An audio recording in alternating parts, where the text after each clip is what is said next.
로마서 9장 14절에서 18절까지 두 번째 하나님의 주권이라는 제목으로 두 번째 시간을 갖겠습니다. 우리가 지난 시간에 그렇죠. 믿음도 내 것이 아니다.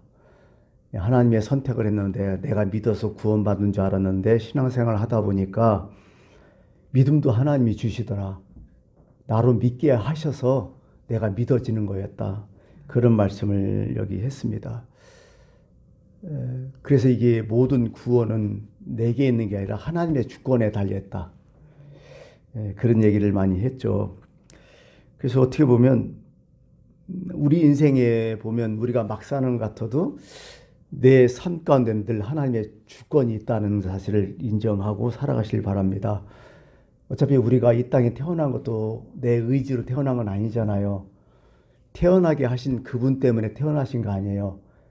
그러므로 우리의 삶도 그렇다는 얘기죠. 늘 우리는 그것을 염두에 두고 살아야 된다. 내가 그냥 내 자의적으로 내 생각대로 살아가요. 그렇게. 근데 궁극적으로 따져보면 그 안에는 하나님의 인도하심이 있고 하나님의 나를 향한 주권이 있다. 이런 생각을 하는 것이 신앙생활이죠. 그래서 신앙이 깊어지면 깊어질수록 어떤 생각이 드냐면 나의 주권이 아니라 나의 모든 것을 주님께 드리는 것, 그분께 주권을 드리는 연습, 그것이 너무 중요하다. 예수님 말씀이 맞잖아요. 내 뜻대로 하지 마옵시고 아버지 뜻대로 하옵소서. 그 뜻을 내 주관이 아니라 하나님의 주관을 하시라고 드리는 그 자체가 신앙생활의 아주 최고봉이 아닐까 이런 생각을 합니다. 오늘도 그 하나님께서 말씀하시기를 18절에 그런즉 하나님께서 하시고자 하는 자를 긍휼히 여기시고 하고자 하시는 자를 완악하게 하시느니라 그런 얘기가 있잖아요. 이게 하나님의 마음이었거든요. 하나님 주권이라는 거요.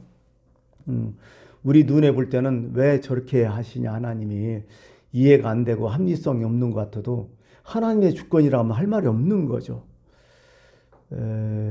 우리가 예수 믿었다는 것은요, 한번 생각을 해봤어요. 계시라는 게 있어요. 계시. 여러분 잘 알잖아. 계시. 감추인 것을 드러낸다, 폭로한다 이런 뜻이거든요. 히브리어로는 갈라라는 용어를 썼고 헬라어로는 아포칼립시스라는 용어를 썼어요. 뭐 베일을 벗기다, 숨긴 것을 드러내다, 나타내다 이런 뜻인 거죠. 그러니까 이 계시라는 것은 어떤 뜻이냐? 하나님의 속마음을 나타낸 거야. 전부 몰랐잖아요. 하나님 얘기하기 전에 아무도 몰랐잖아요. 그것을 하나님께서 드러냈다. 그것을 계시라고 하죠. 어떤 사람들은 계시받았다 이런 얘기를 하잖아요. 쉽게 말해서 하나님의 뜻을 알았다는 뜻이죠. 이 계시에는 두 가지가 있다고 늘 우리는 공부해 왔어요. 첫 번째 일반 계시라고 얘기해요.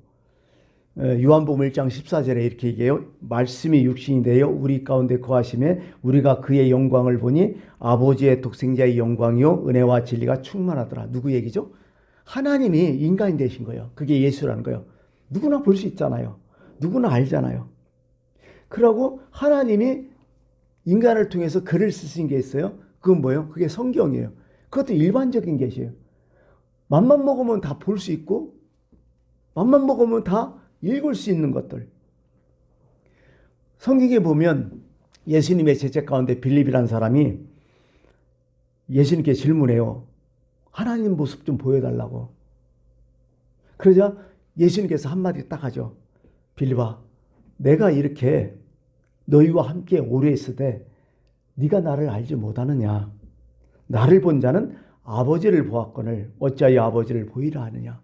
내가 곧 아버지다 이런 얘기죠. 아버지가 나다. 일반 계시예요. 그게 제자들뿐만 아니잖아요. 다 봤잖아요. 사람들이 그 당시에. 오늘 성경이 쓰여 있는데 그 당시에 사람만, 그 당시에는 성경이 없었죠. 예수님 살아 계셨으니까. 예수님이 돌아가시고 예수님의 행적을 적고 그분의 뜻을 적은 것이 바로 성경이잖아요. 우리 다 보고 있잖아요. 이게 일반 계시라고요. 근데 이거에 비해서 또 한 가지가 있는데 이건 특별 계시야. 일반 계시는 객관적으로 누구나 다 알 수 있고 볼 수 있는 것이 일반 계시고, 특별 계시는 이것은 뭐야? 주관적인 거죠. 나만 알 수 있는 거예요. 이런 두 가지가 우리한테 있단 말이죠. 대부분 간증하는 사람들은요, 일반 계시보다는 특별 계시 쪽으로 간증 많이 해요. 나만 봤다, 나만 경험했다, 이런 뜻으로 얘기하는 거죠. 근데 우리가 신앙생활을 하지만요, 특별 계시 갖고 신앙생활 하는 사람들 이단으로 빠지기가 쉬워요. 아차 순간 할 때는 교만해져, 이런 사람들은. 어떻게 보면 보편적으로 우리가 예수 믿는 것은 일반 계시가 더 많아요. 99.9%가 일반 계시일 거예요, 아마. 그분의 그 뜻의 뭐 0.1%한 1% 정도가 특별 계시죠. 사도 바울도요, 특별 계시 받은 걸로 느껴져요. 왜? 그가 그렇게 얘기했으니까. 다메섹 도상에서 예수님을 만난 것은 특별 계시잖아요. 사도 바울만 느끼는 거 아니야? 이게 경험한 거 아니야? 그분이 예수 믿었던 것은 특별 계시로 예수 믿었다, 이렇게 볼 수 있지만요. 그러나 성경을 이렇게 음미해 보고 찬찬히 이렇게 해석을 해보면 그 사람은 이미 마음에 많이 움직였을 거야. 왜? 첫 번째 언제냐? 스데반에 죽이는 그 일이 있었죠. 스데반에 죽일 때 사도 바울이, 그때는 사울이었죠. 사울이 주도권을 잡고서 스데반을 돌로 쳐 죽이는데 자기가 주동자가 돼버리잖아. 근데 스데반이 어떻게 죽었죠?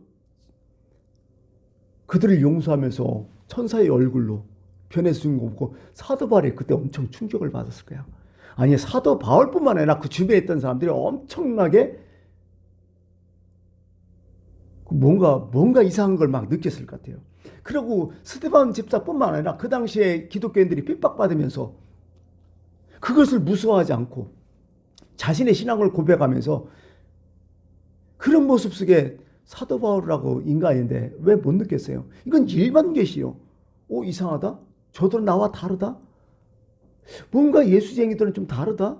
이상하다? 그걸 느낄 때 물론 그거에 대해서 반항을 해서 더 열심히 했겠지만은, 그러나 다메섹에 왔을 때 완전히 한꺼번에 확 꼬꾸라진 것은, 물론 그런 충격도 있지만은 그간에 있던 일반 계시가 그 마음을 이미 녹이고 있었던 거죠.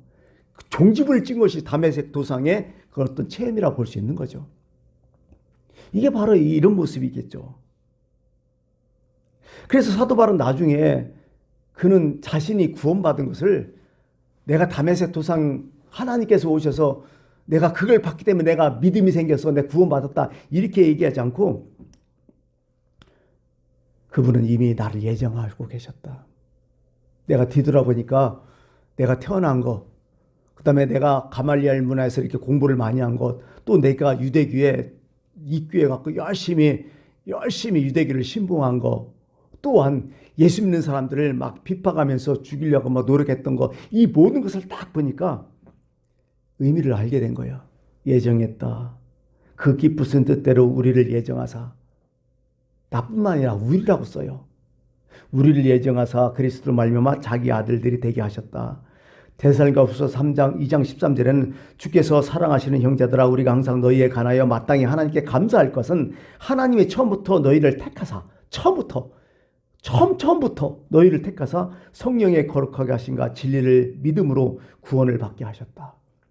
또 갈라디아서 1장 15절에 내 어머니의 태로부터 나를 택정하시고 그 은혜로 나를 부르셨다.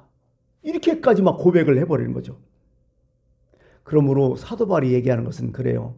내가 지금까지 내가 주도권을 갖고 인생을 사는 것 같았지만은 아니었다. 하나님이 계셨다. 하나님이 나를 주도하고 계셨다. 그래서 구원을 생각할 때도 구원도 하나님 주도권이었구나. 내가 믿음으로 구원받은 것이 아니라, 내가 노력해서 내가 예수를 믿어줘서 구원받은 것이 아니라 하나님이 나를 예수 믿게 했구나. 그러므로 구원은 선물이구나. 선물의 반대 방향 뭐예요? 나의 노력이고 나의 보상이잖아요. 내가 구원받은 나의 노력, 내가 보상인 줄 알았는데 아니었구나. 이런 생각을 했는 거죠. 여러분 실제적으로 보세요.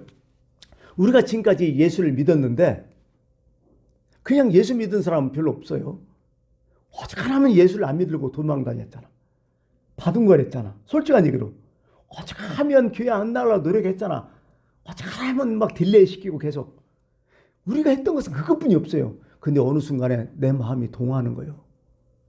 내 마음이 이상한 거예요. 내가 자꾸 그쪽으로 움직이는 거예요.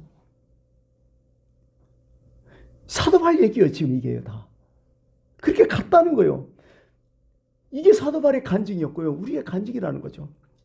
내가 여기까지 온 거예요. 그런 게 조금 더 가다가 느껴지는 것은 내가 오늘 온 것뿐만 아니라 내가 과거를 계속 거슬러 가니까 하나님의 예정이 자꾸 생각나는 거야. 하나님 미리 정하셨다는 걸 얘기하는 거야. 이걸 뭐 칼빈은 그런 얘기하죠. 칼뱅은 어떻게 했냐면 불가항력적인 은혜라는 얘기야. 내가 정할 수 없는 은혜였다고. 내가 어쩔 수 없이 끌려왔다고. 이렇게까지 표현을 하고 있어요. 참 이게 그래서 예정이라는 얘기는 보통 이게 칼빈의 신학에서 나온 얘기예요. 물론 성경에도 나오지만은 칼빈 얘기가 성경 얘기죠 결국. 어떻게 보면 이제 알미니안주의에는 내가 인간의 자주의를 좀 더 포커스를 둬서 자유의지, 그러니까 내가 마음을 움직여서 예수 믿었다고 그렇게 얘기하는 것이 이제 성결교, 감리교 이런 쪽이고, 아니다. 네 마음보다는 하나님께서 이미 택정하고 이미 결정해 놨다. 그래서 너를 이끌었다. 그게 예정이거든요. 그래서 우리는 그게 막 상극으로 된 줄 생각했는데 지금 생각해 보니까요. 인간의 자유의지조차도 하나님이 조종하셨다는 거야. 결국 그 두 사람 나중에 만나요. 그렇게 해서. 결국 하나님의 주도권이라는 거죠. 그럼 여기서 한번 생각을 해봐요. 예수 안 믿는 사람, 불신자. 보통 이 합리성이 있고 이성을 가지고 형평성을 가지고 이 땅에 살아가는 사람들 많아요. 그 사람들 눈에 볼 때 예정은 어떻게 돼요? 이것은 불공평한 거야. 아니 누구는 선택하고 누구는 버려? 하나님이? 똑같이 만들어 놓고? 한쪽은 구원하고 한쪽은 지옥 보내? 이거 불공평하지 않느냐 이거예요. 우리도 삶 가운데 그런 게 많잖아요. 지금 우리나라 이슈가 뭐예요? 특권 중에 특권 자녀들. 그죠? 자기 아빠가 특권 중에 있으면 다 특혜 누리면서 살아가잖아. 그게 꼴보기 싫은 거 아니야 우리는. 대한민국에서 공평성, 평등성이 중요한데 누구 자식으로 태어났다고 지금도 엄청나잖아. 그런 사건들이 지금 텔레비에 나오는 것 다 그런 거 아니에요? 청문회 하면 다 드러나잖아 지금. 이런 것이 뭐 사회 어떤 저명 인사 특권층 다 있어 지금 우리나라에. 다 숨기고 살 뿐이지. 다들 이럴 때 하나님까지 그런다면 이게 속상하잖아. 여러분 어떻게 생각하세요? 이건 하나님 불공평한 거예요? 그렇게 생각할 수 있다는 거죠. 이런 비유가 있어요. 부모님이 졸지에 차 사고 나고 두 분이 다 돌아가셨어. 그리고 어떤 꼬마애가 호를 단신돼 갖고 할 수 없이 고아원에 보내졌어요. 이 운명이 뭐예요? 졸지에 자기 혼자 된 거예요, 이 세상에서. 그래 고아원에서 생활하고 있는데 어떤 날 어느 부자인데 마음씨 좋은 어떤 분이 오셔서 양자로 누구를 삼겠다고 오신 거야. 그래서 이 방에 딱 오셔갖고 그 중에 자기가 마음에 드는 애 하나를 딱 선택했어요. 그래서 이 아이는 정말 좋은 양부모 밑에 가서 아주 좋은 교육도 받고 의식도 충분하고 공부도 열심히 하고 뭐 그래갖고 완전히 딴 사람 됐어요. 그리고 몇 년 후에 세월이 지나서 자기 친구들을 만나려고 그 양로원에 고아원에 참 놀러 왔죠. 막상 와보니까 고아원에 있는 아이들하고 양부모 밑에서 아주 잘 자라나고 완전 차이가 날 거 아니에요. 그러면 그 고아원에 있는 애들이 마음이 어떻겠어요? 첫 번째, 그래도 심성이 좀 좋은 애들은 어떻게 해요? 부러워. 나도 저렇게 했으면 좋겠다. 나도 저랬으면. 근데 심성이 좋지 않은 애들은 그때부터 열받는 거지. 굉장히 기분 나쁘지. 세상 불공평하다. 누구는 저렇고 나는 뭐냐. 여러분, 이 공평한 게 여기서 사용될까요? 참 어려운 얘기잖아요. 그러면 모두 공평해야 되면 입양 다 보내지만 똑같이 그렇게 살아야 돼? 그러고 그 입양한 그 양부모가 얘 선택한 게 잘못이요? 이렇게 뭐 이것도 할 말 없어요. 생각해 보니까요. 누가 불공평하다고 생각해요? 입양 안 된 사람이 불공평해서 입양된 사람은 절대로 불평 안 해요. 불공평한. 고맙지 감사하지. 이렇게 된단 말이에요. 그게 어떻게 보면 저 사람을 선택했기 때문에 내가 버림받았다는 생각을 갖게 되죠. 근데 가만히 생각해 보니까요. 이게 은혜라는 게요. 불공평하기는 맞긴 맞아. 은혜라는 게 뭐예요? 보상이 아니잖아요. 그냥 거저 주는 거 아니에요. 자격 없지만 해주는 거 아니에요. 그러면 제3자의 입장에 볼 때는 은혜 받은 사람은 감사하고 고맙고 감지덕지하고 안 받은 사람은 불공평하게 돼 있어. 근데 이것을 불평할 수 있냐는 거예요. 성경은. 주도권이 누가 있단 말이에요? 선택한 자가 있다는 거예요. 하나님이 불공평하실까? 겉으로 보면 불공평하죠. 누구는 천국 가고 누구는 지옥 가고 이렇게 정했다면 엄청 불공평하죠. 근데 천국 가는 사람 입장에는 감사할 따름이에요. 근데 가만히 생각해 보니까요. 그럼 하나님께서 지옥 보낼 사람을 그냥 처음부터 정해놓고 지옥 보냈을까? 그건 아무도 몰라요. 하나님의 깊은 속은 아무도 몰라요. 사람의 지혜로서는 이해를 못해요. 한 가지 제가 성경을 읽으면서 느끼는 것은 뭐냐? 가룟 유다 얘기잖아요. 예수님을 팔잖아요. 그러면 처음부터 가룟 유다가 결정되어 있나요? 아니요, 안 돼. 가룟 유다라는 사람 결정되어 있지 않았어요. 그리고 예수님은 가룟 유다에게 여러 번 얘기했어요. 네가 나를 팔 사람이다. 정신 차리라. 그러면서 계속 지적해요. 마음 바꾸라고 빨리. 근데 가룟 유다는 끝끝내 어떻게 돼요? 바꾸지 않고 예수님을 은삼시 노예 가게에 팔아 먹어버리잖아요. 물론 그런 건 있겠죠. 하나님의 큰 틀에서는 예수를 띄우는 한 사람 딱 나와요. 근데 가룟 유다가 아니어도 된다는 거예요. 성경은. 왜 하필 너냐? 이런 얘기요. 네가 아니어도 딴 사람 팔 수 있다는 거예요. 근데 왜 너냐? 계속 예수님 지적하잖아. 나와 함께 그릇에 손 놓는 자 아니라. 예수님께서 직접 가룟 유다가 나한테 얘기하잖아요. 아주 노골적으로 바로 너다고. 정신 차리라고. 이렇게까지 얘기하잖아요. 근데 결국 가룟 유다는 어떻게 해요? 자기 결정권을 뭐예요? 하나님께 드리지 못하고 다 자기 주관을 살다 끝나잖아요. 자살한 것도 자기 주관적으로 살다 가버린 거야.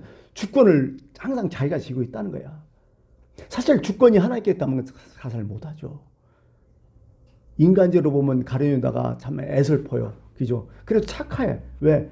자기 스승 팔아먹었다고 마음에 너무 심란해서 괴로워서 자살했다는 건 그래도 좀 좋은 사람 볼 수 있죠. 인간적으로 볼 때는. 그런데 그 주권은 항상 자기에 있다는 거예요. 오늘 사도 바울이 얘기하는 거 그래요. 신앙생활은 뭐냐 도대체. 그래서 내 주권이 아니라 모든 것을 하나님께 주권을 드린다는 거예요. 이게 중요하다는 거예요. 이게 살아가면서. 그럼 주님 내가 구원받았다는 거 불평 못해요. 나는. 왜? 고마울 뿐이요. 감사할 뿐이요. 주권 다 드리고 은혜 얼마나 좋아요. 그렇게 살아가는 게 신앙생활이에요. 그리고 늘 하나님께 생각할 때는 하나님 뭔지 모르지만 하나님이 공평하시니까 난 공평한 걸 믿고 있어. 그렇게. 우리가 그래요. 보통 누가 불평하고 누가 자꾸 따지고 들어요? 시험에서 시합에서 진 사람들, 돈 잃은 사람들, 실패한 사람들, 선거에서 떨어진 인간들, 우리 많이 경험했잖아요. 떨어지면 막 불평하고 뭐 어쩌고저쩌고 하잖아요.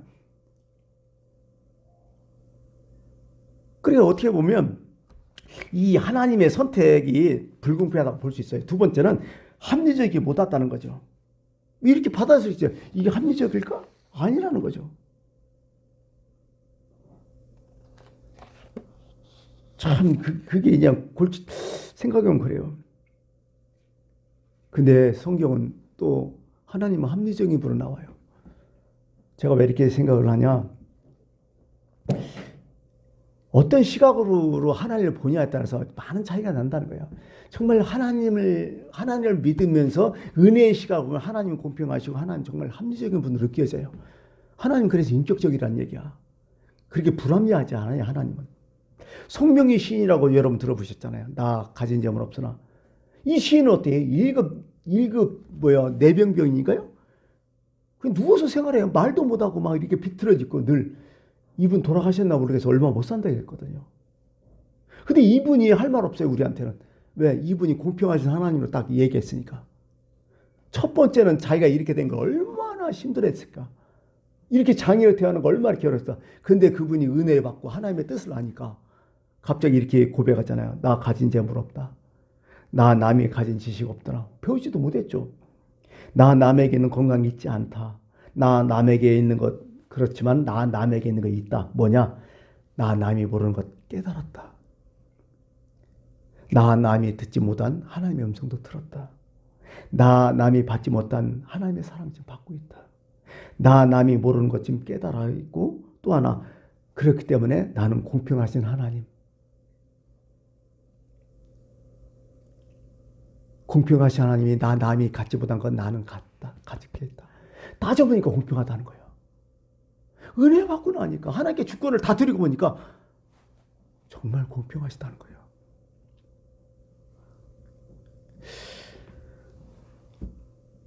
어떻게 하면 깨닫지 못해서 그런 것 같아요, 우리가. 그 미국의 아이비리그 중에 명문 코넬 대학교가 있잖아요. 최근의 얘기예요. 저도 이제 이걸 봤으니 인터넷 어디 조사 뭘 찾다가 이걸 찾았어요. 뉴스거리라니 내가 이간 그런 것을. 연세 많은 한 경제학 교수가 계셨어요. 그는 참 인품이 좋으셨는지, 우리 학교 다니면 어떤 교수는 학점을 잘 주는 교수였지만 어쩌면 학점 짜게 주는 교수가 있잖아요. 특히 학점 잘 주는 교수는 어떤 교수냐면 나이 많은 교수들은 학점 잘 줘요. 근데 금방 학위 받아가지고 와서 강단에 쓴 사람들은 진짜 짜게 줘. 근데 이분은 나이도 지극하시고 학점을 참 잘 주는 교수로 정평이 나 있어요. 경제학을 오랫동안 가르쳤는데 그 중에서 단 한 사람이라도 F합점 준 사람이 없대요. 대단한 분이죠. 근데 이번 학기에 전 학생이 다 F합점 받았대요. 그 이유를 이게 신문 기사에 썼더라고요. 왜 그러냐? 당시에 이 오바마 대통령이 됐을 때에 복지 정책을 했는데, 이 오바마 정책이 뭐냐면 미국의 국민이라면 어느 누구나 가난하거나 지나친 부자로 살아서는 안 되며 평등한 사회에서는 누구나 다 평등한 부를 누릴 수 있어야 된다. 평등을 많이 강조했어요. 우리가 볼 때는 상당히 좋은 얘기죠. 그죠? 네. 평등해야 된다. 잘 사는 사람, 못 사는 사람 없이 다 부의 균형을 열어서 다 평등해야 된다. 그 얘기를 했죠. 그랬더니 이 경제학 교수가 반대를 했어요. 이건 아니다. 복지정책 이렇게 하면 안 된다. 반대하니까 학생들은 어떻게 돼요? 정의감 있는 학생들은 교수한테 따지고 들어요. 그건 교수님이 잘못했다. 있을 수 없는 얘기다. 이게 얼마나 좋은 얘기냐. 내가 봐도 좋은 얘기죠. 모든 사람이 균등하게 살아간다는데. 근데 그거 보면 좋지만은, 그러나 그것도요, 생각해 보니까요, 그것도 받아들일 수 있는 사람이 있어야 그게 좋은 거지. 받아들일 수 없으면 그것은 엉터리죠. 아무리 좋은 대통령이 있어도요, 늘 선거를 해보지만은 그런 생각이야. 역시 국민들 수준만큼 선거는 돼. 아직 멀었어. 그런 거 보면. 그런 거 아니에요? 그것을 충분히 받아들일 수 있는 사람이 있으면 그게 너무 좋은데, 그걸 받아들이면 이거 엉망이 되거든요. 그래서 교수가 학생들한테 제안을 해요. 어떤 제안이냐? 누구 주장이 옳은지 한번 얘기해보자. 그래서 이것은 시험 성적으로 한번 결정해보자. 그래갖고 그 내용이 뭐냐면, 여러분들이 지금 전부 다 여기 엄청나게 많은 사람이 지금 와서 강의를 하고 있는데, 그러면 이렇게 하자. 여러분들이 시험을 다 보고서 평균 점수를 똑같이 평균 내서 똑같은 점수를 하자. 이렇게 제안을 해요. 이게 학생들이 다 시험을 다 봤어요.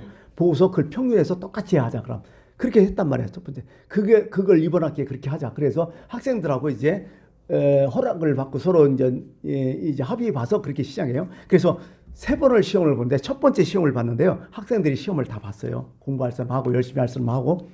그랬더니 평균 점수가 B 나오더래요. 평균 1차 시험이. 그래갖고 이제 두 표로 나왔죠. 공부 열심히 하는 사람들은 어떻게 될까요? B 나오니까 속상한 거야, 이게. 이게 왜 B 나왔냐? 최소한 A는 나와야지. A뿔을 못 봐도 A는 나와야지. 이렇게 생각하고 있는데, 공부 안 하고 탱탱거리고 아무것도 안 애들은 B라도 받으니까 얼마나 좋아. 아주 기분이 너무 좋은 거지. 아주 그냥 그런 게 극과 극으로 나눠버리는 거예요, 사람들이. 그리고 수업이 진행되면서 두 번째 시험을 또 봐요. 봤는데 첫 번째 이제 열심히 하는 사람들이 열심히 했을까요? 의욕이 상실된 거예요, 자꾸. 나 열심히 하면 뭐해? 평균 내면 아무것도 아닌데. 그러고 공부를 안 해갖고 지나치던 땡땡이 친 애들은 어떤 생각했을까요? 아니, 공부 안 해도 기본은 나오는데 뭘 해? 뭐 이렇게 돼버린 거예요 또. 그래갖고 두 번째 시험을 진짜 봤는데 뭐예요? 다음에는 평균 점수가 D 나오더래. 자꾸 D를 간 거예요. B에서 D가 자꾸 떨어진 거죠. 그러고 마지막 기말 시험 세 번째 시험을 봤는데요. 그때는 애들이 공부를 안 하더래. 그러면서 평균 점수가 어떻게 되나요? 다 F 나와버린 거예요. 그래서 전 학생들이 다 F 딱 줬대요. 할 말 없었지 뭐. 그러면서 한마디 해요. 교수가. 마지막에 시험 결과를 요약해서 그래요. 여러분이 F 학점을 받았듯 이런 종류의 무상복지 정책, 이 무상복지가 이제 문제인 거죠. 그죠? 무상복지는 뭐예요? 이건 거지건성이요. 노예건성이고요. 이거 있으면 진짜 곤란한 거죠. 예. 그 거지건성, 노예건성 없을 때만 이게 효과가 있는 거예요, 사실은요. 예, 무상복지 중에 필연적으로 망하게 되어 있습니다. 사람들은 보상이 크면 노력을 많이 하지만 열심히 일해서 얻은 노력을 누군가 빼앗아 가면 일을 하지 않습니다. 놀고 먹는 사람에게 무조건 준다는 것은 문제가 있는 것입니다. 그런 상황에서 성공을 위해 일한 사람은 아무도 없을 것입니다. 한 명이 무조건 아무것도 없이 공짜로 혜택을 누린다면 다른 누군가는 반드시 그만큼 보상 없이 일을 해야 합니다. 국민의 절반이 일하지 않아도 나머지가 먹여 살려준 것이라는 생각은 국가 세망의 지름길입니다. 맞는 얘기예요, 이건. 우리가 아무리 좋은 얘기, 복지가 좋은 얘기를 해도요. 성경은 그래요. 일하기 싫거든 먹지도 말라고. 그게 맞는 얘기 같아요. 우리는 무상복지 균형 이렇게 해갖고 초대교회 때 했던 거 있잖아요. 마가다 앞에 성령 임해서 서로 자기 걸 나눠갖고 다 놨다. 그때는요. 그 심성이 노예근성이 아니었어. 절대 이런 수준의 사람이 아니었다는 거죠. 어떻게 보면 복지도 수준만큼 되는 것 같아요. 참 이런 것이 서글퍼요. 세상에. 진짜 나라의 지도자는 훌륭한 지도자는 어떻게 하면 모든 국민이 똑같이 살려고 노력을 많이 하지만은 그 밑에 있는 사람들이 마음을 잘못 먹을 때 저는 어떤 생각을 하냐. 사실 그런 생각을 해요. 우리나라에서요. 세금을 누가 제일 많이 떼어먹을까요? 그건 사실 우리나라 하이클래스들이에요. 다. 여러분들이 좋아하는 판검사, 의사들 이런 사람들 다 떼어먹어 어떻게 보면. 그렇죠. 세무사 동원해가지고 위에 재벌 다 떼어먹어 엄청. 여러분 그것만 봐도 우리나라가 엄청날 것 같아 세금. 우리는 늘 그걸 얘기해요. 그죠? 그 나쁜 사람들. 맞아요. 나쁜 사람들이에요. 그건. 정당하게 세금 안 냈잖아. 응? 진짜 서민들 또박또박 그냥 뭐 회사에서 나온 월급 뭐 몇백만 원 내는 이 사람들은 얄짤없잖아요. 막 투명지갑이라고 다 빼가잖아. 근데 그렇지 않은 사람들이 엄청나요. 우리나라는 진짜 많아요. 그럼 우린 나도 인정해요. 근데 또 한 가지. 아무것도 안 하고 노예근성으로 거지근성으로 뭐 얻을 거 없다. 그렇게 해서 평생 살아간다는 그 사람들 많아요. 지금. 똑같은 놈들이야. 어떻게 보면. 그까 그거 만난다고 똑같은 사람들이야. 이게 없어지지는 힘들어요. 이게 인간 사회라는 거죠. 제가 왜 이렇게까지 얘기하냐? 나는 하나님이 공평하시다 봐요. 다들. 하나님은 분명히 약속하시잖아. 심은 대로 거두리라. 얼굴에 땀 흘려 먹고 산다. 이 공평하시거든. 맞아요. 하나님 앞에 불합리하냐 합리하냐 얘기하지 못해요. 그러나 다윗이 하나님께서 다윗을 뽑을 때 얘기했던 게 있어요. 뭐냐면 사람은 외모로 오지만은 나 여호와는 중심으로 온다고 얘기했어요. 어떤 사람은 구원받고 어떤 사람은 구원받지 못했다. 사람 눈에 그렇게 볼 수 있지만은 그러나 깊이 생각하면 하나님은 그 사람 중심을 봤을 거야. 분명히. 인간의 눈으로 보지 못한 인간의 지혜로 판단하지 못한 그것을 봤기 때문에 하나님 누구는 구원받고 선택하고 누구는 버렸었을 거예요. 사람 눈으로 볼 때는 왜 저 사람이 버렸지나 이렇게 볼 수 있지만은요. 그렇지 않을 것 같아요. 우리가 구원받은 것은 내가 알지보다는 뭔가 나의 중심, 나보다 나를 더 잘하는 하나님께서 나의 뭔가를 보셨을 거예요. 귀하게 보셨을 거예요. 그게 하나님의 공평이거든요. 이것을 깨닫고 여러분 날 올바로 봐주신 하나님께 너무 감사하고 이렇게까지 은혜 주신 하나님께 감사할 따름으로 생각하면서 오늘 여기까지 말씀을 마치겠습니다. 기도하겠습니다.